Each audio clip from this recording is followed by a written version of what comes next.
যে পিছে যে এলাকা আছে ষষ্ঠীতলা এলাকা বলছে, এখানে বিএনপির কিছু মানুষ আছে যারা মহানগরে নেতৃত্ব দেয় এবং মহানগরের তাদের নাম আছে।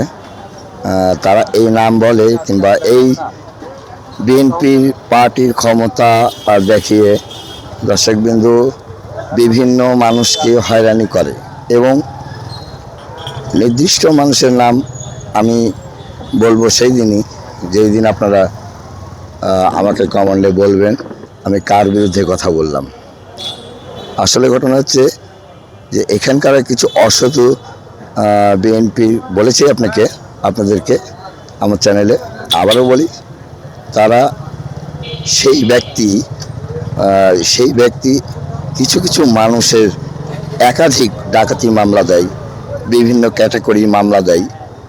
তার একটাই উদ্দেশ্য, সে তাদের কাছে টাকা কিংবা অর্থ নেওয়ার কারণেই এই সমস্ত কার্যকলাপে সে জড়িত।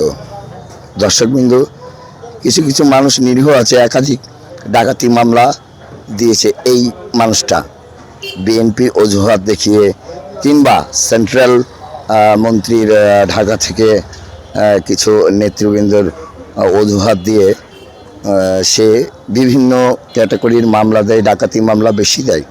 অথচ আমরা যাচাই করে দেখেছি দর্শকবৃন্দ, এই কেসগুলো মিথ্যা, ভুয়া, যার কারণে আজকে আপনাদের সামনে আমি আসলাম। দর্শকবৃন্দ, যদি কিছু বলার থাকে তাহলে আমার কমেন্টে বলবেন।